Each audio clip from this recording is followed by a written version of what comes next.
నమస్తే, welcome to Zee Telugu news. నేను శివకుమార్ రొక్కం. అనుకున్నట్టుగానే టీజీపీఎస్సీ సింగిల్ బెంచ్ తీర్పుపై అప్పీలుకు వెళ్లింది. ఇక సింగిల్ బెంచ్ ఇచ్చినటువంటి తీర్పును డివిజనల్ బెంచ్లో టీజీపీఎస్సీ అప్పీల్ చేసింది. గ్రూప్ 1 మెయిన్స్ పరీక్షల జవాబు పత్రాలను రీవాల్యుయేషన్ చేయాలని, లేదంటే పరీక్షలను రద్దు చేయాలని హైకోర్టు సంచలన తీర్పిచ్చింది. దీంతో గ్రూప్ 1 నియామకాల ప్రక్రియ మళ్లీ మొదటకొచ్చినట్టయింది. తీర్పును సింగిల్ బెంచ్ ధర్మాసనం ఇవ్వగా ఈ నిర్ణయాన్ని సవాల్ చేస్తూ డివిజనల్ బెంచ్లో టీజీపీఎస్సీ అప్పీల్ చేసింది. ఇదే అంశానికి సంబంధించి మనం చర్చించబోతున్నాం. నాతో పాటు ప్రస్తుతం ఈ చర్చలో పాల్గొంటున్నారు గ్రూప్ 1 అభ్యర్థి రవి రాథోడ్ గారు, అలాగే మరి కాసేపట్లోని రాజకీయ పార్టీల అభ్యర్థులు కూడా జాయిన్ అవుతారు. ఇక బీఆర్ఎస్పీ నుంచి స్వామి కడారి గారు కూడా మనతో పాటు జాయిన్ అయ్యారు. ఇద్దరికి కూడా వెల్కమ్ చెప్తున్నాను. ముందుగా రవి రాథోడ్ గారు, నా ఆడియో క్లియర్ గా ఉందా మీకు? రవి రాథోడ్ గారు, టీజీపీఎస్సీ అయితే ప్రస్తుతం సింగిల్ బెంచ్ ఇచ్చినటువంటి తీర్పుని డివిజనల్ బెంచ్ లో అప్పీల్ చేసినటువంటి సిచ్యువేషన్ ఏంటి, ఏం చెప్తారు దీని మీద మీ కామెంట్? ముందుగా జీ తెలుగు యాజమాన్యానికి ధన్యవాదాలండి. ఎందుకంటే మీరు మాకు విన్నంటున్నారు. తొలి నుంచి మళ్ళీ వరకు మీరు మాకు సపోర్టివ్ చేసినందుకు మీ యాజమాన్యానికి కూడా ధన్యవాదాలు. ఈ రోజు ఈ సింగిల్ కంటిన్యూ ఈ సింగిల్ బెంచ్ జడ్జిమెంట్ అనేటువంటిది ఏదైతే ఇచ్చిందో అది ప్రభుత్వానికి టీజీపీఎస్సీకి చెంపపెట్టు లాంటిదండి. ఇది ఇంత జరిగినా గానీ ఈ యొక్క ప్రభుత్వం ఈ టీజీపీఎస్సీ మళ్ళీ డివిజనల్ బెంచ్ కి వెళ్లడం అనేటువంటిది అన్యాయం. మరి సుప్రీంకోర్టులో కూడా సవాల్ చేస్తామంటా ఉన్నారు. అది చాలా అన్యాయం అనేటువంటిది తెలియజేస్తా ఉన్నాం. అసలు ఈ యొక్క గ్రూప్ 1 లో ఖచ్చితంగా ఎంటైర్ ప్రాసెస్ లో అవినీతి జరిగిందనేటువంటిది ఈ యొక్క 222 పేజీల యొక్క ఆర్డర్ కాపీ నిరూపిస్తుంది కదా. కానీ ఈ యొక్క టీజీపీఎస్సీకి ఎందుకు తెలియట్లేదు? టీజీపీఎస్సీ అనేటువంటిది స్వతంత్ర బాడీ, కానీ ఈ రోజు గవర్నమెంట్ ఏదైతే చెప్తా ఉందో అది వింటా ఉంది. సో కాన్స్టిట్యూషనల్ ప్రకారంగా నడవాల్సినటువంటి టీజీపీఎస్సీ ఈ ప్రభుత్వం చెప్పినట్టు వినిపించడం అనేటువంటి చాలా దుర్మార్గం. అందుకే టీజీపీఎస్సీని రద్దు చేయాలనేటువంటిది మాది చాలా మొదటి నుంచి ఉన్నటువంటి డిమాండ్ అండి. దాంతో పాటు ఈ డివిజనల్ బెంచ్ గాని సుప్రీంకోర్టు గాని ప్రభుత్వం వెళ్తే ఖచ్చితంగా మేము కూడా వెళ్తాం. ఇందులో నిన్న అంటే ఈ ఎవరైతే మెయిన్స్ క్లియర్ చేసిరో వారి యొక్క పేరెంట్స్ కూడా ఒక ప్రెస్ మీట్ పెట్టడం జరిగింది. ఆ ప్రెస్ మీట్ లో ఒక పేరెంట్ చెప్తారు, ముందుగా వాళ్ళెవ్వరికి కూడా మేము అగెనెస్ట్ కాదు. ఆ పేరెంట్ ఏం చెప్తారంటే జెల్ పెన్ అనేటువంటి ఇష్యూ తీసుకున్నారు. జెల్ పెన్ తో రాస్తే తప్పేమిటి అని. జెల్ పెన్ తో రాస్తే ఖచ్చితంగా తప్పు ఉంటుంది. ఎందుకంటే హాల్ టికెట్ లో కావచ్చు, నోటిఫికేషన్ ఇచ్చేటప్పుడు కావచ్చు, జెల్ పెన్ అనేటువంటిది యూజ్ చేయకూడదు అనేటువంటిది రూల్. ఒక్కసారి గేమ్ రూల్ స్టార్ట్ అయిన తర్వాత గేమ్ రూల్ చేంజ్ అవ్వకూడదు అనేటువంటిది టీజీపీఎస్సీ యొక్క నిబంధనలు. ఆ నిబంధనలే తెలియనటువంటి వ్యక్తి ఈ యొక్క సమాజం పట్ల ఏ విధంగా ప్రవర్తిస్తాడు? అన్యాయంగా చాలా మంది వచ్చారు, అక్రమంగా వచ్చారు, అంటే డబ్బులు కట్టేసి చాలా మంది వచ్చారు అనేటువంటిది ఆరోపణ ఉంది. సో వాళ్ళు ఏ విధంగా సొసైటీకి న్యాయం చేయగలరు అనేటువంటిది మా డిమాండ్ అండి. దాంతో పాటు ఇంకొకటి ఏంటంటే ఈ యొక్క ప్రిలిమ్స్ లో 10 మెంబర్స్ ఎక్కువ వచ్చారు కదా, వాళ్ళు ఎవరు అనేటువంటిది మేము ఖచ్చితంగా ఆరోపిస్తా ఉన్నాం. మా దగ్గర కొన్ని ఆధారాలు కూడా ఉన్నాయి. అయితే రవిరాథోడ్ గారు, ప్రస్తుతం ప్రభుత్వం అప్పీలుకు వెళ్ళడాన్ని సమర్థించే వ్యక్తులు కూడా ఉన్నారు కదా. ఎన్నిసార్లు పరీక్షలు నిర్వహిస్తారు? ప్రతిసారి పరీక్షలు రాయాలంటే ఎలాగా? అలాగే ఈ పరీక్ష కోసం ఎంతో కష్టపడి ప్రిపేర్ అవుతున్నాం. అవకతవకల పేరిట ప్రతిసారి కూడా ఎవరైతే ప్రస్తుతం సెలెక్ట్ అయ్యారో వారందరికీ కూడా అన్యాయం జరుగుతుంది అనేటటువంటి ఆరోపణలు ఉన్నాయి. దాని మీద ఏం చెప్తారు సార్? ఇప్పుడు అన్యాయం జరిగింది అనేటువంటిది కొంతమందికి జరిగింది, ఎందుకంటే జెన్యూన్ గా రాసే వాళ్ళకి జరిగింది. కానీ అందులో దొంగలు ఉన్నారు కదా, ఆ దొంగలు అనేటువంటి తేలాలి కదా. ఆ జెన్యూన్ గా ఎవరికైతే రాసిరో వాళ్ళు కూడా తెలియజేస్తా ఉన్నారు. ఖచ్చితంగా మేము మళ్ళీ రీఫిలిమ్స్ నుంచి కండక్ట్ చేయమని. జీవో 29 ఎవరు తెమ్మన్నారు? జీవో 29 తోనే ఈ ప్రాసెస్ అంతా జరిగింది.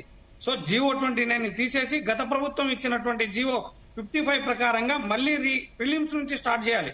ఇప్పుడు కోర్టు ఇచ్చినటువంటి తీర్పు ఏందండి? Re evaluation or re mains conduct చేయాలి అనేటువంటిది. కానీ రీ ఎవాల్యుయేషన్ చేసినా అందులో మిస్టేక్స్ ఉంటాయి, రీ మెయిన్స్ కండక్ట్ చేసినా ఆ దొంగలు అందులోనే ఉంటారు. అందుకే గ్రూప్ ఈ జిఆర్ఎల్ లో ఉన్నటువంటి మా మిత్రులకు మేము కోరుతా ఉన్నాం, ఖచ్చితంగా మీరు కూడా మాతో పాటు సపోర్ట్ చేయండి. మళ్ళీ రాద్దాం, మళ్ళీ జెన్యూన్ గా వస్తారు కదా. జెన్యూన్ అనేటువంటి క్యాండిడేట్స్ కి లాస్ అయింది. సో మళ్ళీ రిటర్న్ రాసుకుందాం అందరం కలిసి. Right, okay. స్వామి గారు, నా ఆడియో క్లియర్ గా ఉందా మీకు? క్లియర్ ఉంది సార్. స్వామి గారు మీరు ఏం చెప్తారు, మీ కామెంట్ ఏంటి టీజీపీఎస్సీ అప్పీల్ కు వెళ్ళడం పట్ల? ముందుగా మీ జీవన యాజమాన్యానికి ధన్యవాదాలు తెలియజేస్తున్నా. ఎందుకంటే ఏ విషయం వచ్చినా కూడా మీరు ముందుండి కొట్లాడుతుంటారు, ముందుండి విద్యార్థుల కోసం కావచ్చు, రైతులు కావచ్చు, ఎవరి కోసం మీరు ముందుండి చర్చలు పెడుతుంటారు. దానికి నా యొక్క అభినందన తెలియజేస్తున్నా. ఏం లేదు, ఈరోజు గవర్నమెంట్ అనేది కొని అధికారంలోకి వచ్చింది. అధికారంలోకి వచ్చినాక రాగానే ఏడాది కాలంలోనే 2 లక్షల ఉద్యోగాలు ఇస్తామని చెప్పి ప్రామిస్ చేసింది. మేము ఇవాళ ఏమంటున్నామంటే ఆ 2 లక్షల ఉద్యోగాలు పక్కన పెట్టు, ఇచ్చిన నోటిఫికేషన్ లో ఇలా 500 అదనంగా ఒక 60 ఇచ్చింది. ఏమైనా చక్కగా నిర్వహించినామంటే అది నిర్వహించలేదు. ఇవాళ నిర్వహించిన లోపాలు అని చెప్పి బొట్టికాయ విషయంగా పళ్ళ కుదిరినట్టు ఇలా పేద విద్యార్థులకు నిరుద్యోగులకు అన్యాయం జరిగింది. ఎగ్జామ్ ను క్యాన్సిల్ చేయండి, ఆ రివాల్వ్ దాన్ని పట్టించుకోకుండా ఇలా కావాలని ఇలా మేము పట్టిన కాలకు కొందరికి 3 ఎకరాలని ప్రభుత్వం నిరుద్యోగులకు పాలిట శాపంగా మారింది. నిరుద్యోగులకు అన్యాయం చేస్తుంది. ఎట్టి పరిస్థితుల్లో రీ ఎగ్జామ్ అనేది కండక్ట్ చేయాల్సిందే. హైకోర్టు ఇచ్చిన ఆదేశానుసారం ఆదేశాలు ఫాలో కావాల్సిందే. నిన్ననండి ఇలా గొంతుకు చక్కగా వస్తలేదు. నిన్న మేము గ్రూప్ వన్ రద్దు చేయాలని చెప్పి సుందరయ్య విజ్ఞాన కేంద్రంలో పర్మిషన్ తీసుకొని ఆల్ విద్యార్థి సంఘ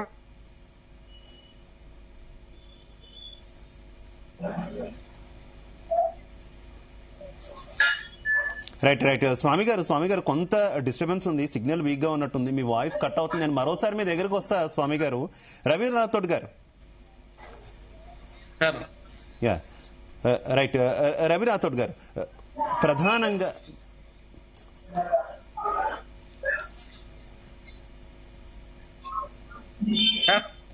రవి గారిని ఆడియో క్లియర్ గా ఉందా మీకు? హలో, ఉందండి. రవి గారు, జరుగుతున్నటువంటి పరిణామాలు చూశారు. ప్రస్తుతం టీజీపీఎస్సీ అయితే డివిజనల్ బెంచ్కి వెళ్ళినటువంటి పరిస్థితి, దీని మీద మీ కామెంట్ ఏంటి?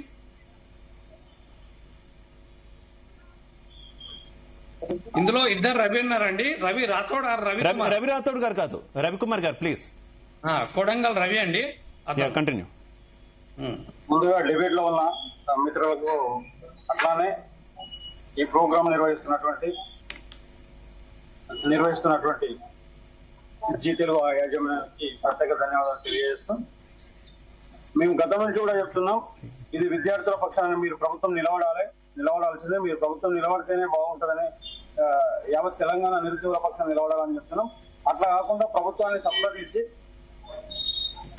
దాదాపు 5 లక్షల మంది ప్రిలిమ్స్ రాస్తే ఆ ప్రిలిమ్స్ కు వ్యతిరేకంగా రాసిన 5 లక్షల మందికి వ్యతిరేకంగా ఈ రోజు ప్రభుత్వము టీజీపీఎస్సీ మళ్ళీ డివిజన్ చేసుకోవడం అనేది చాలా దారుణమైన ఇదిగా భావిస్తా ఉన్నాం. ఎందుకోసంగా అంటే ప్రిలిమ్స్ లో మొట్టమొదటిసారిగా 14 తప్పులు జరిగినాయని మేము అడిగినప్పుడు ఆ 14 తప్పుల పైన కూడా స్పందించలేదు. ఆ తర్వాత జియో 29 తెచ్చిండ్రు. జియో 29 తెచ్చి 8 నెలలు పబ్లిక్ డొమైన్ లో లేకుండా చేసినటువంటి పరిస్థితి కనబడ్డది. సరే, అట్లయినా కూడా మేము ఇది చేసుకున్నాం. లేదు, ఎస్సీ ఎస్టీ బీసీల పాలిట ఈ జియో అనేది చెంపపెట్టుగా ఉంది, దయచేసి ఈ జియోలను రద్దు చేయండి అని మేము కొట్లాడితే ఆ రోజు మా ఈపులు అలిగేటట్టు, అసలు చివరస్థలో ఈపులు అలిగేటట్టు మా మీద లాఠీ చార్జీలు జరిగినాయి. ఆ తర్వాత మమ్మల్ని ఇట్లా లాఠీ చార్జీలు చేసి మిడలు వంచి ఎగ్జామ్ రాపిస్తే, ఎగ్జామ్ రాసిన తర్వాత ఏవైతే వాల్యుయేషన్ కానీ మిగతా ప్రాసెస్ ఏదైతే ఉంది కదా, ఎగ్జామ్ లో జరిగిన ప్రాసెస్ ఏదైతే ఉంది కదా, అదంతా కూడా చాలా దారుణమైన వాల్యుయేషన్ జరిగింది. ఈ రకంగా అనేక రకాలుగా మమ్మల్ని ఇబ్బంది పెడుతున్నారు. నా అవుట్పుట్ వస్తుందండి. క్లియర్ గా ఉంది రవి గారు, కంటిన్యూ. అనేక రకాలుగా మమ్మల్ని ఇబ్బంది పెడుతున్నారు, అనేక రకాలుగా మమ్మల్ని బాధ పెడుతున్నారు. మీరు ఇట్లా బాధ పెట్టొద్దు, మీరు నిరుద్యోగుల పక్షాన్ని నిలబడాలని ప్రభుత్వానికి అడిగినప్పుడు కానీ, అట్లానే టీజీపీఎస్సీ అడిగినప్పుడు కానీ ఎక్కడ కూడా అసలు మమ్మల్ని పట్టించుకున్న పాపన పోలేదు. సరే, ఇంకా మాకు న్యాయస్థానం అయితే కానీ న్యాయస్థానాన్ని ఆశ్రయించినప్పుడు ఈ రోజు గత 8 రోజుల క్రితం తీర్పు వచ్చింది. తీర్పు ఏమొచ్చింది? తీర్పు కన్క్లూజన్ ఒకటే మాట చెప్తాను నేను, మిగతా వాటి కూడా. టీజీపీఎస్సీ నిర్వహించిన ఈ పరీక్ష ఏదైతే ఉందో ఇంటిగ్రిటీ లేదు, ట్రాన్స్పరెన్సీ లేదు, అట్లానే మీ యొక్క రూల్స్ మీరే ఒబే చేసుకున్నారని చెప్పింది. అప్పుడు చెప్పినప్పుడు ఆ తీర్పు వచ్చిన తర్వాత మేము ప్రభుత్వాన్ని కోరినాం, మీరు ఎటువంటి భేషజాలకు పోకండి, మీరు ఎటువంటి భేషజాలలో ఉండకండి. అట్లా భేషజాలకు మీరు వెళ్తే, భేషజాలకు కనుక మీరు వెళ్ళినట్లు అయితే మీరు నిరుద్యోగుల మీద యుద్ధం ప్రకటించినట్టు ఉంటది, నిరుద్యోగ సమాజం మీద యుద్ధం ప్రకటించినట్టు ఉంటది. మీరు దయచేసి పోవద్దని చెప్పినాం. కానీ ఈ రోజు అయితే రవి గారు ఏదైతే మీరు గతంలోనే మిస్టేక్స్ జరిగాయని చెప్తున్నారో 15-19 ఏవైతే మిస్టేక్స్ జరిగాయని మీరు చెప్తున్నారో ఆ మిస్టేక్స్ కి సంబంధించి ప్రభుత్వం నుంచి మీకు ఏమైనా కోర్టు ఇచ్చినటువంటి తీర్పులో ఏమైనా కొంత న్యాయం జరిగింది అనిపించిందా? కోర్టు రివాల్యుయేషన్ కూడా వెళ్ళొచ్చు అని చెప్పింది కదా. ఇఫ్ ఇన్ కేస్ ప్రభుత్వం కనుక రివాల్యుయేషన్ చేస్తే మీకు న్యాయం జరుగుద్ది అంటారా? రీవాల్యుయేషన్ కాదండి, రీవాల్యుయేషన్ కాదు. ఇక్కడ మీరు గుర్తుంచుకోవాల్సింది ఏంటంటే జీవో 29 14 సభలతో పాటు జీవో 29 అనేది ఎస్సీ ఎస్టీ బీసీల పాలిట అదొక గుదిబండగా మారినటువంటి జీవో, రూల్ ఆఫ్ రిజర్వేషన్ పాటించినటువంటి జీవో. అటువంటి జీవోని ఉంటే ఎంత పోతే ఎంత అనే విధంగా మేము పోరాడినాము. మీరు అది గుర్తించుకోవాలి. జీవో 29 రద్దు చేయాలి. ముందుగా జీవో 29 రద్దు చేసి ప్రిలిమ్స్ నిర్వహించాలి. మెయిన్స్ కాదండి, ప్రిలిమ్స్ నిర్వహించాలనేది మా డిమాండ్, ప్రధాన డిమాండ్. ఎందుకోసం మెయిన్స్ అనేది చెప్తున్నామంటే రూల్ ఆఫ్ రిజర్వేషన్ అనేది భారత రాజ్యాంగం కల్పించిన హక్కు. ఆ రాజ్యాంగాన్ని మేము తుంగలో దొక్కుతాం, ఆ రాజ్యాంగాన్ని మేము పాటించామంటే మేము ఎట్టి పరిస్థితుల్లో వినేది లేదు. జీవో 29 రద్దు చేసే వరకు అది రద్దు చేస్తూ ప్రిలిమ్స్ నిర్వహించండి. ప్రిలిమ్స్ నిర్వహిస్తే అందరు విద్యార్థులు హర్షం వ్యక్తం చేస్తారు కదా. మీరు నిజంగా విద్యార్థుల పక్షాన్ని నిలబడతారా? అది లేకపోతే మీ యొక్క దొందుడుకు స్వభావంతో ఇప్పటివరకు దొందుడుకు స్వభావంతో పరీక్షలు నిర్వహించాలని ప్రిలిమ్స్ నిర్వహించారు, మెయిన్స్ నిర్వహించిన తర్వాత అబాస్ పాలైంది తెలంగాణ సమాజం మొత్తం. అబాస్ పాలైంది. మీరు సరిగా మెయిన్స్ టీజీపీఎస్సీ కూడా కోర్టులో తన వాదనలు వినిపించింది. ఏవైతే కొన్ని సందేహాలు ఎక్కడెక్కడైతే సందేహాలు వ్యక్తమయ్యాయో అలాగే పిటిషనర్స్ సందేహాలను కూడా నివృత్తి చేసే విధంగా కొన్ని ఆన్సర్స్ ఇచ్చినటువంటి పరిస్థితి కోర్టుకి. వాటిలో మీకు ఏమైనా కొంత సాటిస్ఫాక్షన్ అనిపించిందా ఏ ఒక్కటైనా సరే? ఏమి ఇచ్చారండి? 188 పేజ్ నెంబర్ 188 మీరు చూడండి ఒకసారి. పేజ్ నెంబర్ 188 తీర్పులో 188 పేజ్ నెంబర్ 188 క్లియర్ గా చెప్తా ఉంది. మీరు పేజ్ నెంబర్ 188 లో క్లియర్ గా ఒక మాట చెప్పింది. మీరు ఇచ్చిన రూల్స్ నే మీరు ఒబే చేసుకున్నారని చెప్తూ మార్క్స్ ఏవైతే ఉన్నాయి కదా, ఏదైతే సెంట్రల్ మార్క్స్ ఏవైతే ఉన్నాయి కదా, సేమ్ మార్క్స్ ఏ రకంగా వస్తాయి? సేమ్ మార్క్స్ ఒకే నెంబర్ 91, 92, 93 లాంటి నెంబర్లకు ఒకటే మార్క్స్ ఎట్లా వస్తాయి అని టీజీపీఎస్ అడిగింది. అట్లానే మీరు ఎందుకోసం అమ్మాయిలకు సపరేట్ గా సెంట్రల్ అలర్ట్ చేశారంటే టీజీపీఎస్ నుంచి వచ్చిన లాయర్, అది లాయర్ అభిప్రాయమా లేదా ప్రభుత్వం అభిప్రాయమా లేకపోతే టీజీపీఎస్ అభిప్రాయమా? మేమేమైనా దొంగలమా, మేమేమైనా రౌడీలమా? మేము వెళ్ళి అమ్మాయిల బాత్రూమ్ లో సీసీ కెమెరాలు పెడతారంట. ఇది ఏం అభిప్రాయం? ఈ తెలంగాణని కొట్లాడి తెచ్చుకున్నాం అందరం. ఎందుకు తెచ్చుకున్నాము? మన తెలంగాణ భాష, మన తెలంగాణ యాస, మన తెలంగాణ విధానం, మన తెలంగాణ కల్చర్ ఎట్లా ఉంటది? అటువంటి తెలుగుని మన తెలంగాణలో తెలుగులో యాడున్నావు, ఎట్లున్నావు, ఏంది అని రాస్తారు. అటువంటి తెలుగే కాదంట మనది. తెలుగు ఏ తెలుగు అంట? తెలుగు కృష్ణ తెలుగు అంట, గుంటూరులో ఉన్నటువంటి తెలుగు అంట. అంటే ఎంత దారుణంగా మాట్లాడుతున్నారు. అభ్యర్థులను అనునిత్యం వేధించే రకంగా మాట్లాడుతున్నారు. అందుకోసమే మొట్టమొదటిగా చెప్పేది ఏంటంటే టీజీపీఎస్సీ ప్రక్షాళన కావాలి. టీజీపీఎస్సీ ప్రక్షాళన అంటే ఏంటి? 3 బోర్డు మెంబర్లు ఉండి ఒక చైర్మన్ ఉండడం కాదు, 10 మంది బోర్డు మెంబర్లు ఉండాలి, చైర్మన్. దాంతో పాటు రెగ్యులర్ ఉద్యోగులను నియమించాలి. రెగ్యులర్ ఉద్యోగులను నియమిస్తే మాత్రమే టీజీపీఎస్సీ ప్రక్షాళన జరుగుతుంది. ఈ రకమైన ప్రశ్నలు ఉండాలి కానీ ఊకదంపుడు ఉపన్యాసాలలో ప్రశ్నలు వద్దు. వీళ్ళందరూ కూడా బయటకు వచ్చి ఊకదంపుడు ఉపన్యాసాలలో ప్రశ్నలు ఇస్తున్నారు. ఓకే రవి గారు మళ్ళీ మీ దగ్గరకు వస్తాను నేను. రైట్, మనం బీఆర్ఎస్ వెర్షన్ వినే ప్రయత్నం చేద్దాం. స్వామి గారు కంటిన్యూ. బ్రదర్, ఇప్పుడు ఇంగ్లీష్ పేపర్ లో క్వాలిఫై కానప్పుడు కూడా ఇలా మెయిన్స్ క్వాలిఫై చేశారు. ఇవన్నీ లోపాలని హైకోర్టు ఎత్తి చూపినాక కూడా ఇలా ఈ ప్రభుత్వానికి దున్నపోతే వాన పడటం కూడా లేదు. ఇలా నిరుద్యోగులతో తెలగాట మారుతుంది. ఇప్పటికైనా నిరుద్యోగుల మీద ఏమాత్రం ప్రేమ ఉన్నా నిరుద్యోగులు వాడుకొని అధికారులు ఇమ్మీడియట్ గా ఎగ్జామ్ ని రద్దు చేసి కండక్ట్ చేయాలని చెప్పి మా బీఆర్ఎస్ పక్షాన డిమాండ్ చేస్తా ఉన్నాం. అదే విధంగా నిన్న మేము రేవంత్ రెడ్డి 6 గ్యారంటీలతో పాటు 7వ గ్యారంటీగా ప్రజాస్వామ్యం అని చెప్పి హామీ ఇచ్చిండు. ఇవాళ మేము నిన్న నిరుద్యోగుల కోసం అని చెప్పి ఐక్యవేదిక కార్యాచరణలో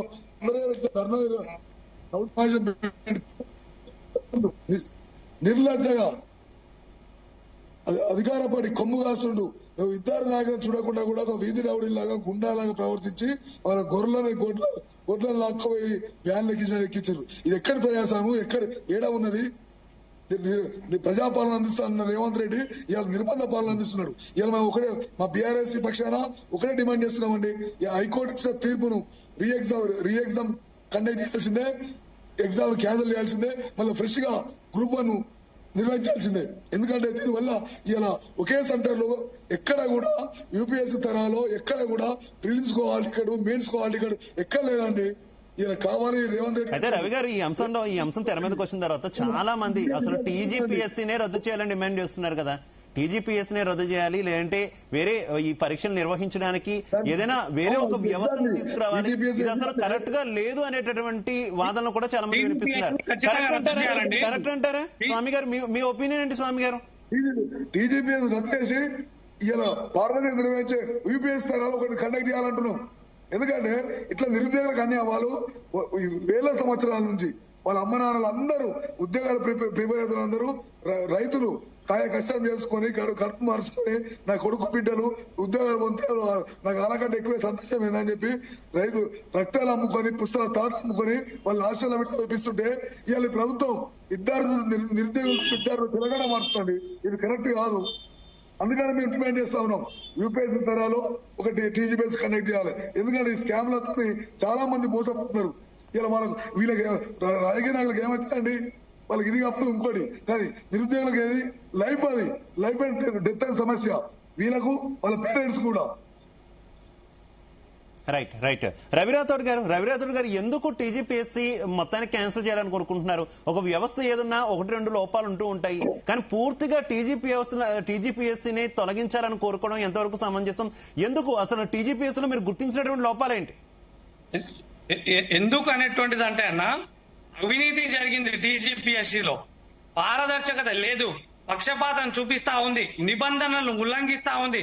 హాల్ టికెట్లు జారీ చేసేటప్పుడు 2 హాల్ టికెట్లు జారీ చేస్తుంది, మళ్ళీ క్వశ్చన్ పేపర్లలో తప్పులు, ఎవాల్యుయేషన్ ప్రాసెస్ లో తప్పులు, మళ్ళీ రిజల్ట్ ఇచ్చేటప్పుడు కూడా తప్పులు. రిజల్ట్ ఇచ్చేటప్పుడు ఎట్లా తప్పులు అని చెప్తున్నా అంటేనా, చూడండి ఇందులో ఎంత ఇది ఉంటుందో. ఎగ్జామ్ ప్రిలిమ్స్ క్వాలిఫై అయిన వాళ్ళు 31,403 ఉంటారు. అదే మెయిన్స్ రాసిన వాళ్ళు 21,093 ఉంటారు. జిఆర్ఎల్ వచ్చేసరికి 21,103 ఉంటారు. 10 మెంబర్స్ ఎక్కువ ఉంటారు. ఆ 10 మెంబర్స్ ఎవరు అనేటువంటిది మేము తెలియజేస్తే అది చెప్పరు. అదే విధంగా ఎందుకు ఈ టీజీపీఎస్సీని రద్దు చేయాలని అనుకుంటున్నామంటే, ఈ యొక్క కాంగ్రెస్ పార్టీ ప్రభుత్వం సోషల్ జస్టిస్ అని చెప్పి కన్యాకుమారి నుంచి కాశ్మీర్ వరకు పాదయాత్ర చేసినటువంటి రాహుల్ గాంధీ గారికి తెలియజేస్తా ఉన్నాం. మీరు సోషల్ జస్టిస్ అని తిరుగుతున్నారు కదా, మీకు తెలియదా ఇక్కడ సోషల్ జస్టిస్ ఇన్జస్టిస్ జరిగిందని? జియో 29 ఎందుకు తీసుకొచ్చారు అనేటువంటిది. అదే విధంగా బీహార్ రాష్ట్రంలో మీకు బీహార్ పబ్లిక్ సర్వీస్ కమిషన్ కనిపిస్తుంది, అక్కడ సోషల్ జస్టిస్ జరగట్లేదని చెప్పి మీరు మాట్లాడుతూ ఉంటే, ఈ రోజు మా తెలంగాణ రాష్ట్రం మీకు కనిపించట్లేదా? మా తెలంగాణ రాష్ట్రంలో ఉన్నటువంటి కాంగ్రెస్ పార్టీ ప్రభుత్వానికి తెలియదా ఎందుకు ఇన్జస్టిస్ అనేటువంటిది బీహార్ లోనే జరుగుతుందా?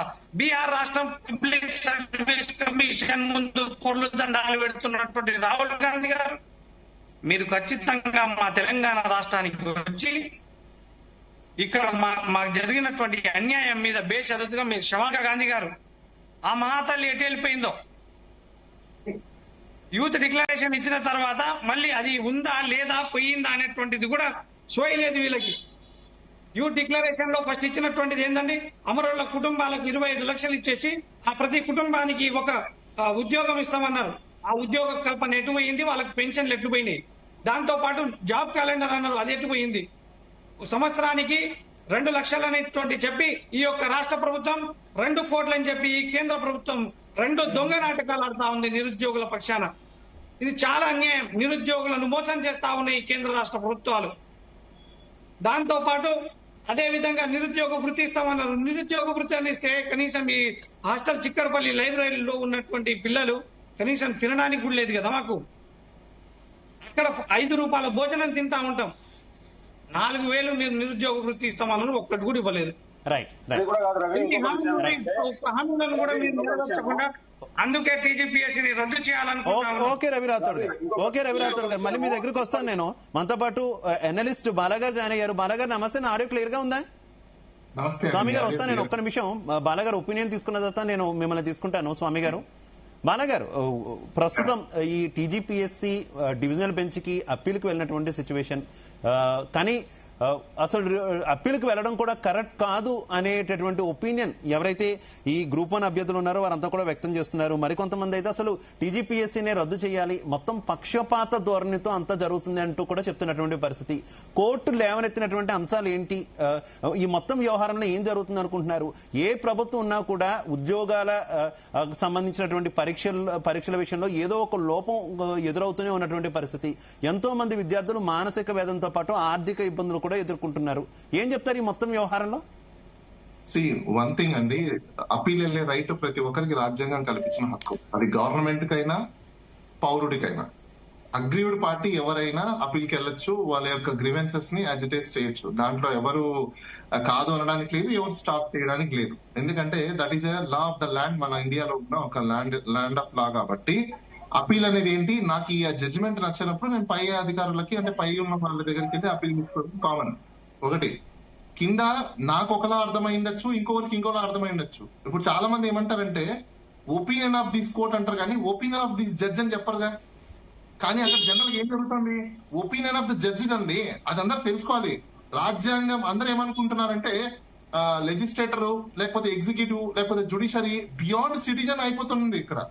అందరూ మనం అది గమనించాలి. See this systems is not beyond the citizen. We the people of India resolve this constitution, we created the system. అది మనం మైండ్ లో ఉండాలి. అండ్ బై ద బై ఇప్పుడు ఈ నిరుద్యోగ వృత్తి కావచ్చు, లేకపోతే నిరుద్యోగులు కావచ్చు, లేకపోతే వీళ్ళందరూ నేను సూటిగా ఒకటే వాళ్ళు చెప్తున్నా, ఏమైనా మీకు బుద్ధి లేదు బుర్ర లేదు. నేను కూడా అదే కేటగిరీకి చెందిన నన్ను కూడా తిట్టుకుంటున్నా. మీకు బుద్ధి లేదు బుర్ర లేదు. అక్కడ పనిచేసే వాళ్ళు ఎవరు? మనలాగా నిరుద్యోగులే ఉద్యోగాలు తెచ్చుకొని పోయి పనిచేస్తున్నారు. ఎవరిలో లోపాలు ఉన్నాయి? ప్రభుత్వ నాయకులు ఎప్పుడు ఇలానే ఉంటారు. ఈ భారతదేశంలో ఉన్న సైకాలజీ అది. ఆ సైకాలజీ అర్థం చేసుకొని ఇప్పుడు దాకా ఇంకా ఏం చేస్తున్నాం? మనము గాఢత చేస్తున్నామా? 70 సంవత్సరాల స్వతంత్ర భారతదేశం వచ్చిన తర్వాత ఏ నాయకుడిని ఎన్నుకోవాలో మనకు తెలియదా? ఏం చేస్తున్నాము? 1,75,00,000 మంది యువత ఉంది. ఆ యువత ఎవరికి ఓటేస్తుంది? 70 సంవత్సరాలు వచ్చిన ముసలోడికి నాయకుడిని చేస్తుంది. 55 సంవత్సరాలు దాటిపోయిన వాడికి సీఎం ని చేస్తుంది. 60 ఏళ్ళు దాటిపోయిన వాడికి మినిస్టర్లు చేస్తుంది. వాళ్ళకి ఏం తెలుస్తుందండి? ఒక సమాజాన్ని పరిపాలించే పాలన వాళ్ళకి తెలుసా? ఒక కామన్ మ్యాన్, ఒక నిరుద్యోగి కానీ లేకపోతే ఒక చిన్న స్థాయికి సంబంధించిన కుటుంబీకుడు కానీ పాల ప్యాకెట్ తెచ్చుకోవాలంటే మార్కెట్లకు వెళ్ళి పడే కష్టాలు వాళ్ళకి తెలుసా? తెలీదు. మరి తెలియనప్పుడు పరిపాలన ఎలా చేస్తారు? నిరుద్యోగుల సమస్యలు వాళ్ళకి ఎలా తెలుస్తాయి?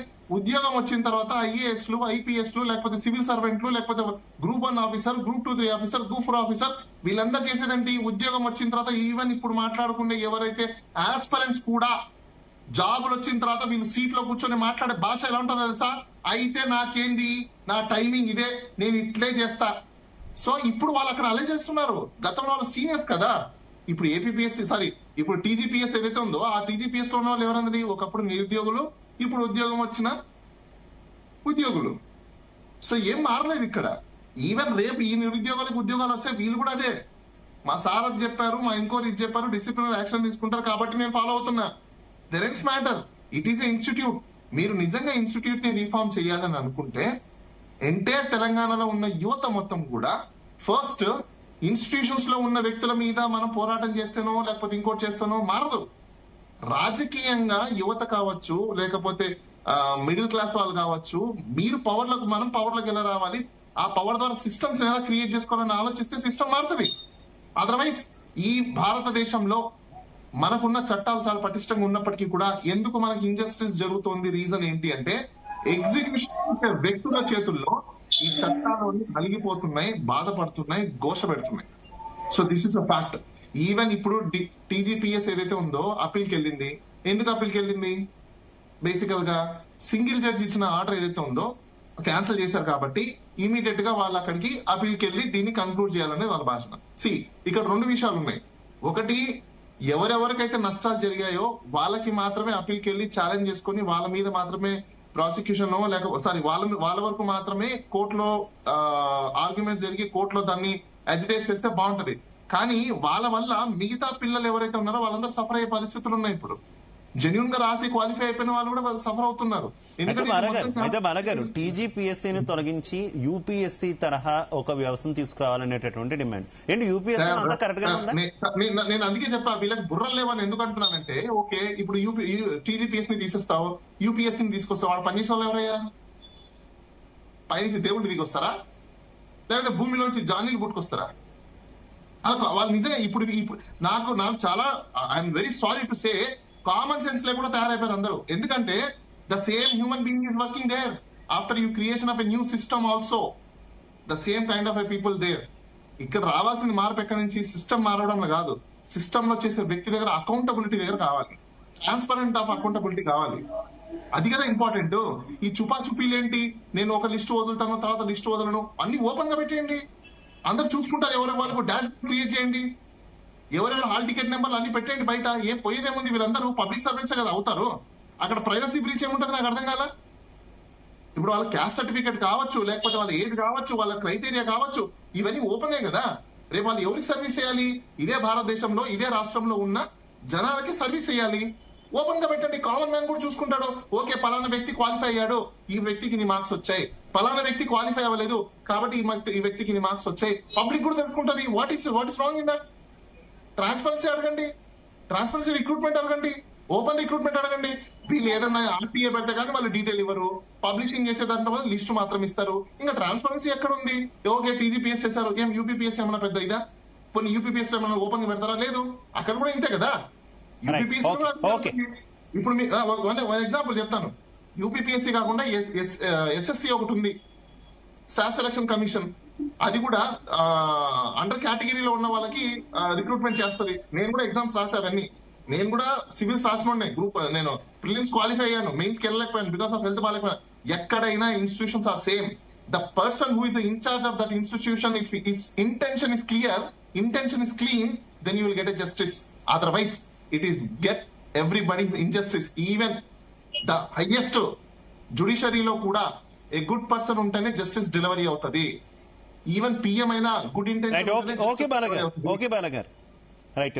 రవి రాథోర్ గారు, ముఖ్యంగా ఏదైతే చాలా మంది ఆస్పిరెంట్స్ అంటే ఆల్రెడీ ఎగ్జామ్ రాసినటువంటి వ్యక్తులు చెప్తున్నారో, ప్రధానంగా తెలుగు విద్యార్థులు ఎక్కువగా నష్టపోయారు. అలాగే ఆ తర్వాత ఉర్దూలో రాసినటువంటి విద్యార్థులు నష్టపోయారు. ఎందుకంటే ఇదంతా కూడా మూల్యాంకనంలోనే తప్పులు జరిగాయి.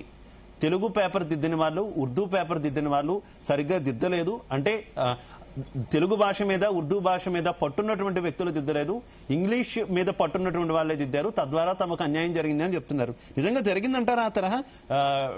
టీజీపీఎస్సీ మాత్రం లేదు, తెలుగు ఇంగ్లీష్ కూడా ఒకరే టీచ్ చేస్తూ ఉంటారు, వాళ్ళే దీంట్లో పార్టిసిపేట్ చేశారు, ఎక్కడ కూడా ఆ తరహా అన్యాయం జరగలేదని టీజీపీఎస్సీ చెప్తుంది. దేశ భాషలందు తెలుగు లెస్స అన్నటువంటి ఈ యొక్క తెలంగాణ రాష్ట్రంలో తెలుగుకు చాలా అన్యాయం జరిగింది. తెలుగులో 563 పోస్టులు ఉంటే 54 మంది సెలెక్ట్ అవుతారు, అంటే 10% కూడా కాదు. ఉర్దూలో ఒకరు, మిగిలినటువంటి వాళ్ళు ఇంగ్లీష్ లో 507 మెంబర్స్ క్వాలిఫై అవుతారు, అంటే జనరల్ ర్యాంక్ ఇంగ్లీష్ లో ఉంటారు. ఇది చాలా అన్యాయం జరిగింది తెలుగులో. తెలుగులో ప్రామాణికమైనటువంటి పుస్తకాలు కూడా ఇవ్వరు. ఏమన్నా ప్రామాణికమైనటువంటి పుస్తకాలు ఎక్కడనేటువంటిది మేము చెప్తే వికీపీడియా అనేటువంటిది చూపించేటువంటి దుర్మార్గులు వీళ్ళు. ఈ టీజీపీఎస్సీ అనేటువంటిది, ఇందులో ట్రాన్స్పరెన్సీ అనేటువంటి జరగలేదు. తెలుగుకు మాత్రం చాలా అన్యాయం జరిగింది. తెలుగు మంచిదని అంటే ఆ టీజీపీఎస్సీ సైడ్ ఉన్నటువంటి లాయరు కృష్ణా తెలుగు, గుంటూరు తెలుగు అంటాడు. ఇది తెలంగాణ యాసలోనే తెలుగు ఉంటదనేటువంటిది తెలుసుకోవాలి. ఎక్కడో ఉన్నటువంటి వ్యక్తులని ఇట్లా లాయర్లుగా వాళ్ళు అడ్వకేట్లుగా పెట్టుకుంటే అట్లే ఉంటది. కృష్ణా తెలుగు కరెక్టా నీకు? తెలంగాణ తెలుగుని అవమానించినటువంటి టీజీపీఎస్సీని ఖచ్చితంగా రద్దు చేయాలి. తెలుగులో కూడా క్వాలిఫైయింగ్ పేపర్ పెట్టాలి. ఇంగ్లీష్ ఏదైతే ఉందో ఆ ఇంగ్లీష్ క్వాలిఫైయింగ్ పేపర్ ఏ విధంగా ఉంటుందో. ఒక్క నిమిషం బాలగారు, ఆయన కంప్లీట్ అయిన తర్వాత మీరు మాట్లాడదు కానీ ప్లీజ్. ఒక్క నిమిషం ఆయన కంప్లీట్ చేయనివ్వండి ప్లీజ్. రద్దు చేసి ఏం చేయాలి? ఏంటిది రద్దు చేసి ఏం చేయాలి? రద్దు చేసేసి అందులో ఉన్నటువంటి కరెక్ట్ ఖచ్చితమైనటువంటి మంచి వ్యక్తులను తీసుకురావాలి. ఇప్పుడు సిస్టమ్ కాదు బ్రదర్ రద్దు చేయాల్సింది, బ్రదర్ అలాంటప్పుడు సిస్టమ్ కాదు రద్దు చేయాల్సింది, ఇన్స్టిట్యూషన్ ని పెట్టి మొత్తం వ్యక్తుల్ని మార్చాలి. అది డిమాండ్ చేయండి. వ్యక్తుల్ని మార్చాలి. నేను అందులో అన్నటువంటి రవి గారు ఒక నిమిషం మీరు వినండి. నేను ఎందుకు సజెస్ట్ చేస్తున్నానంటే ఇన్స్టిట్యూషన్ సేమ్ తేడా ఉండదు, కాకపోతే పేరు మారుతుంది అంతే. ఆఫీస్ అదే ఉంటది, బిల్డింగ్స్ అవే ఉంటాయి, పేపర్లు అవే ఉంటాయి, పుస్తకాలు అవే ఉంటాయి, కంప్యూటర్ అదే ఉంటది, అన్ని ఉంటాయి. వ్యక్తుల్ని మార్చండి. అలాంటప్పుడు మనం చేయాల్సిన డిమాండ్ ఇప్పుడు ఈ కాంగ్రెస్ ప్రభుత్వం ఏం చేస్తుందంటే, సిబ్బంది ఉందో వినండి, ఇప్పుడు కాంగ్రెస్ ప్రభుత్వం చేంజ్ చేసింది ఓన్లీ ఒక చైర్మన్ మాత్రమే చేసేసి డిబేట్ లో ఉన్నప్పుడు కొద్దిగా తినకూడదండి. డిస్టర్బెన్స్ అవుతుంది. సో కొద్దిగా సో ఏంటంటే ఒక చైర్మన్ ని మార్చేసి మొత్తం ప్రక్షాళన చేసినామన్నారు. ఎంత దుర్మార్గం ఇది! అందులో ఉన్నటువంటి స్టాఫ్ మొత్తం తీసేయాలి కదా. స్టాఫ్ అందరినీ తీసేసి కొత్త స్టాఫ్ తో నింపేసి కొత్తగా రిక్రూట్ చేయాలి. అంటే యూపీఎస్సీలో అట్లే ఉంటది కదా. ఇప్పుడు మీరు చెప్పినట్టు ఏంటంటే యూపీఎస్సీలో కేంద్ర ప్రభుత్వం యొక్క ఇన్ఫ్లుయెన్స్ ఉండదా? చాలా తక్కువ, ఉండదు. ఇక్కడ బాలగారు ఎన్ని ఖాళీలు ఉన్నాయి తెలుసా మీకు? టీజీపీఎస్ లో ఎన్ని ఖాళీలు ఉన్నాయి తెలుసా? ఎంతమంది కాంట్రాక్ట్ అండ్ అవుట్ సోర్సింగ్ సిబ్బందితో నడుపుతున్నారో తెలుసా? సార్ ఫస్ట్ ఏంటంటే మీకు ఏ ఇన్స్టిట్యూషన్స్ అయినా మీకు బేసికల్ గా ఇన్స్టిట్యూషన్స్ లో ఖచ్చితంగా గవర్నమెంట్ ఇన్ఫ్లుయెన్స్ అనేది ఉంటది. ఎందుకు గవర్నమెంట్ ఇన్ఫ్లుయెన్స్ అంటే నేను ఒక హైరార్కీ మీకు చెప్తాను చూడండి. ఎగ్జాంపుల్, నేను ఒక ప్రైమ్ మినిస్టర్ అనుకోండి, నాకు ఒక ఎగ్జిక్యూటివ్ పవర్స్ ఉంటాయి. ఎగ్జిక్యూటివ్ పవర్స్ లో అన్ని టైప్ ఆఫ్ ఇన్స్టిట్యూషన్స్ అందరూ కూడా నాకు రిపోర్టింగ్ చేస్తారు. నాకు రిపోర్టింగ్ చేసిన వాడు ఇప్పుడు నేను చెప్పిన మాట వింటాడా, లేకపోతే వాడికి ఇండివిజువల్ గా పవర్ ఉన్నాయి కదా యాక్ట్ చేస్తాడా? మీరు చెప్పండి. డెఫినెట్ గా నా ఇన్ఫ్లుయెన్స్ ఉంటది. నేను చెప్పిందే చేస్తాడు అక్కడ. ఎందుకంటే నేను కదా అతనికి జాబ్ ఇచ్చింది, నేను కదా అక్కడ పోస్ట్ లో అతను పెట్టింది. సో అలాంటప్పుడు అతను ఏం చేస్తాడు? ఇన్ఫ్లుయెన్స్ అవుతాడు. యూపీపీఎస్సీ అయినా ప్రైమ్ మినిస్టర్ ఇన్ఫ్లుయెన్స్ ఉంటది. మనం అనుకుంటాం ఇండిపెండెన్స్ అని చెప్పేసి. ఎలక్షన్ కమిషన్ ఆఫ్ ఇండియాకి ఇండిపెండెన్స్ లేదు బ్రదర్ ఇక్కడ ఇండియాలో.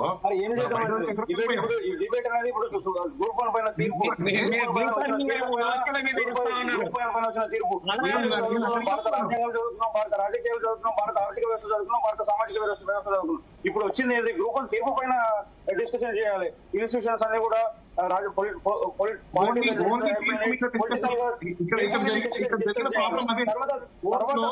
మీరు అన్నట్లు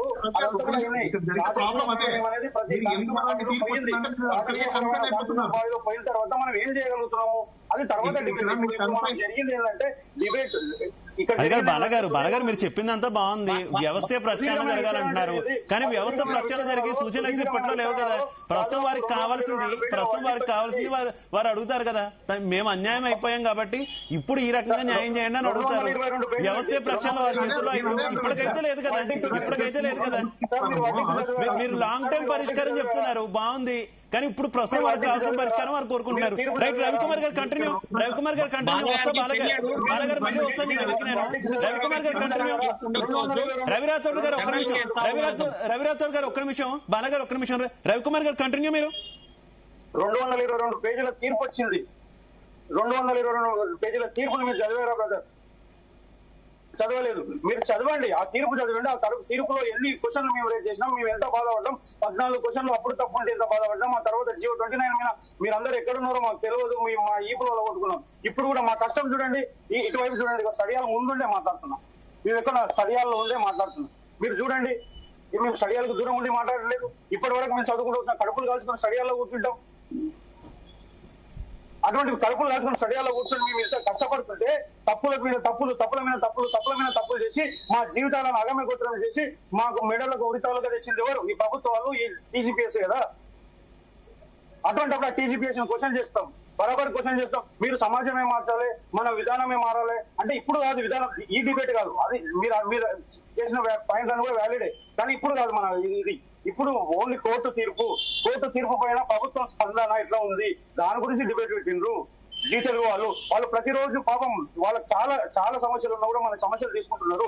అటువంటి టైం అని ఇప్పుడు మనం వృధా చేయొద్దు. మీరు అన్న పాయింట్లు వాయిదే తర్వాత దానికి ఒక డిబేట్ అడుగుదాం. అన్న మీరు డిబేట్ పెట్టాలని అడుగుదాం, దాన్ని అప్పుడు చర్చిద్దాం. ఇప్పుడు కోర్టు తీర్పు పైన, గ్రూప్ 1 సమస్యల పైన, గ్రూప్ 1 అభ్యర్థులు ఇప్పుడు ఎట్లా జరిగిందంటే గ్రూప్ 1లో మనది ఒక కుటుంబం, మన నిరుద్యోగ కుటుంబం మీదనే 2 రకాలుగా విడగొట్టి ప్రభుత్వం ఆడుకుంటుంది.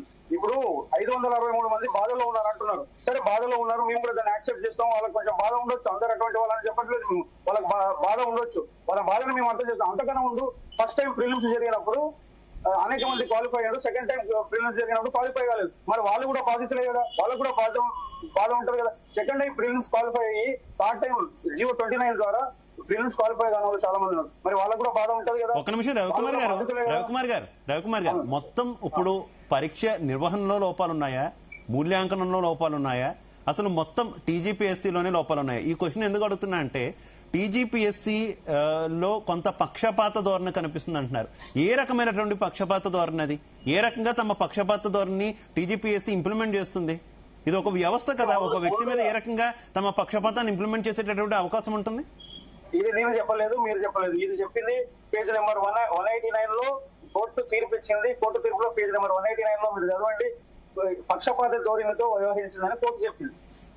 అది నేను చెప్పడం కాదు, మీరు చెప్పడం కాదు, ఎవరు చెప్పడం కాదు, కోర్టు తీర్పు.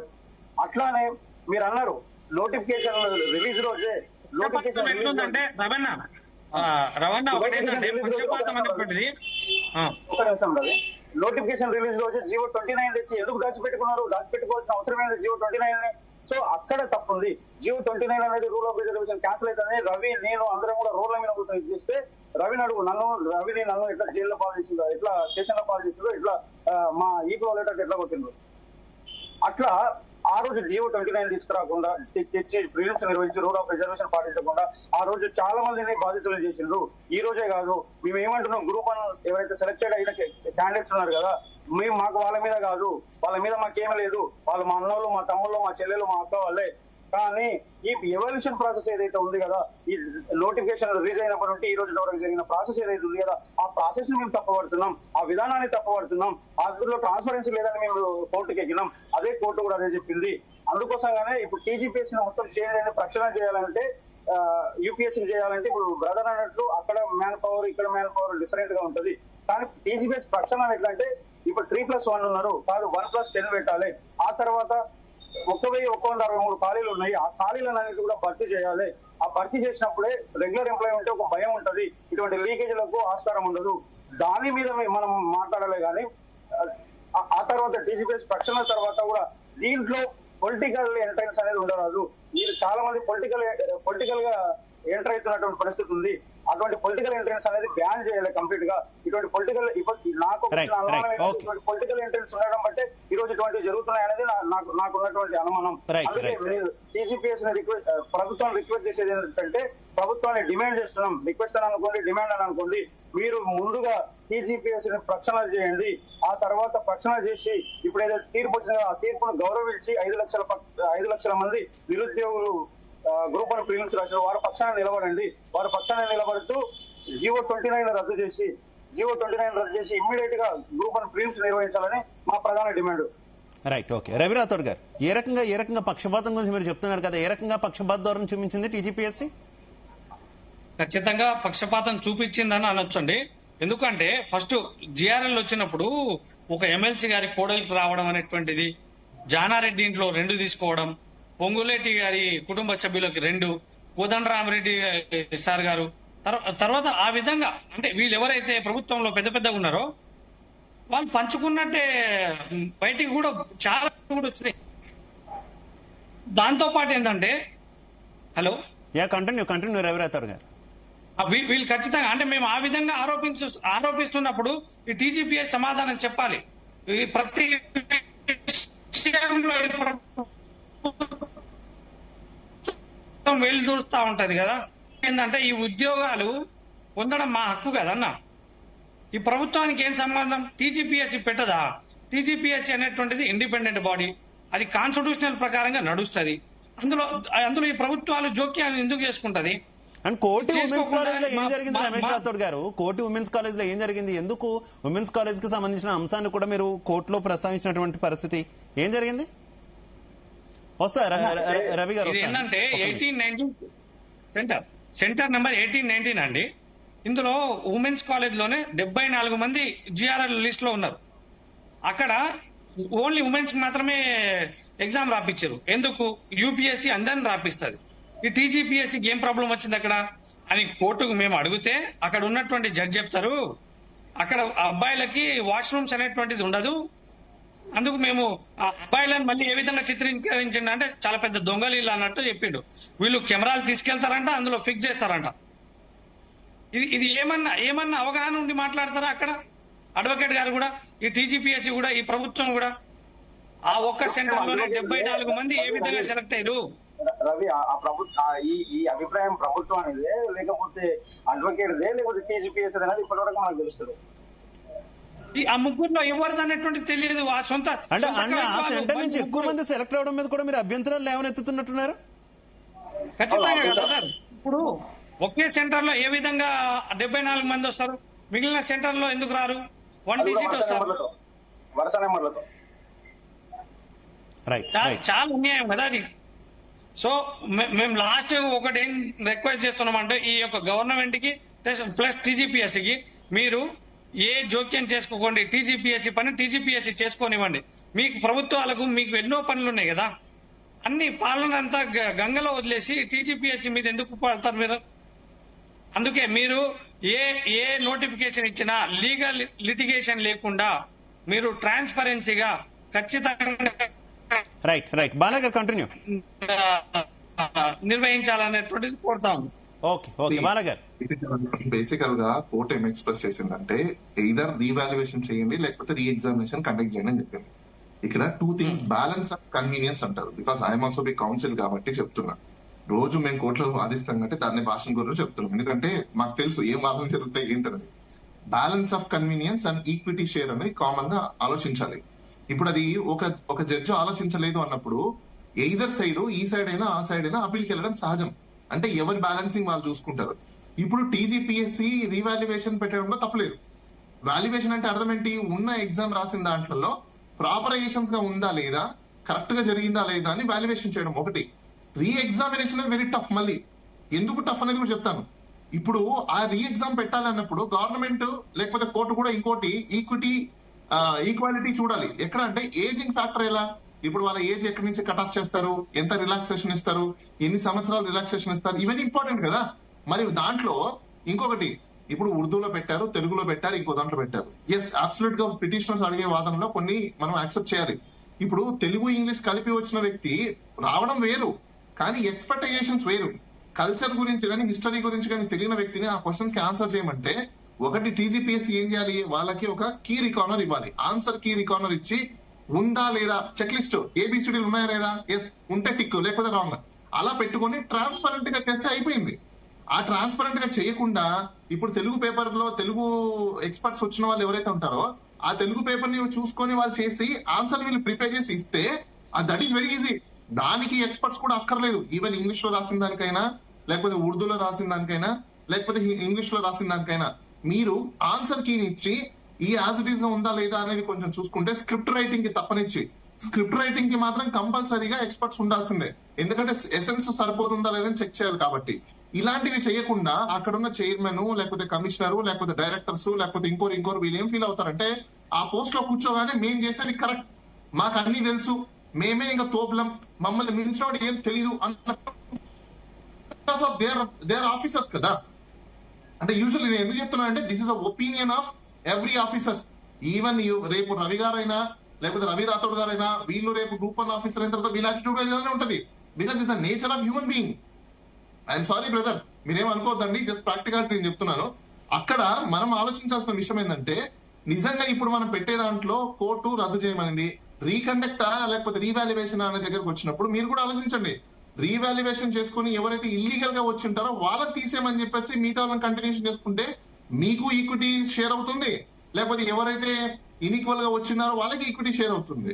అదర్వైజ్ బాలగారు మీరు ఎవాల్యుయేషన్ పేపర్లు చూడండి. ఫస్ట్ ఈ పేపర్లు ఎప్పుడో అమ్మేసిరిల్లు మనం మెయిన్స్ రాష్ట్రంలో వినండి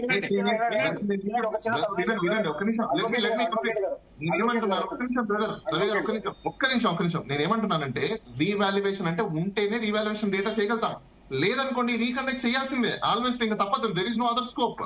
సో నేనేమంటున్నాను ఫస్ట్ దాన్ని మీరు ఎవాల్యుయేట్ చేసుకోండి అంటున్నా. రీకండక్షన్ లేకపోతే రీవాల్యుయేషన్ కా అనేది మీరు చూసుకొని ఏది బ్యాలెన్సింగ్ అయితే, ఎందుకంటే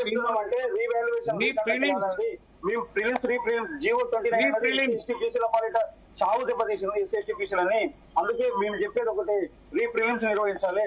రీప్రిలిమ్స్ నిర్వహించి రాబో రోజుల్లో రీప్రిలిమ్స్ మాత్రమే నిర్వహించాలి. ఇంకా అయిపోయింది. మళ్ళీ రీవాల్యుయేషన్ చేసిన టెక్నికల్ ప్రాబ్లమ్స్ వస్తాయి, మళ్ళీ ఇంకా రీమెయిన్స్ పెట్టినా మళ్ళీ ఒక రకమైన గందరగోళ పరిస్థితులు వస్తాయి. ఇదంతా కోర్టులకు వెళ్తుంది. అందుకే మీరు ప్రెస్ నోటిఫికేషన్ అయింది. రీకండక్ట్ ఎగ్జామ్ చేయాలనుకున్నప్పుడు మరి ఏజింగ్ కట్ ఆఫ్ ఎట్లా, ఏది రిలాక్సేషన్ ఇవ్వాలి కదా, అది సింపుల్. రిలాక్సేషన్ ఇవ్వాలి కదా. నోటిఫికేషన్ బ్రదర్ బాలగారు మీకు ఇది తెలియదు. 2022 లో ఎవరైతే అప్లై చేసుకున్నారో అందరు ఎలిజిబుల్ దీనికి.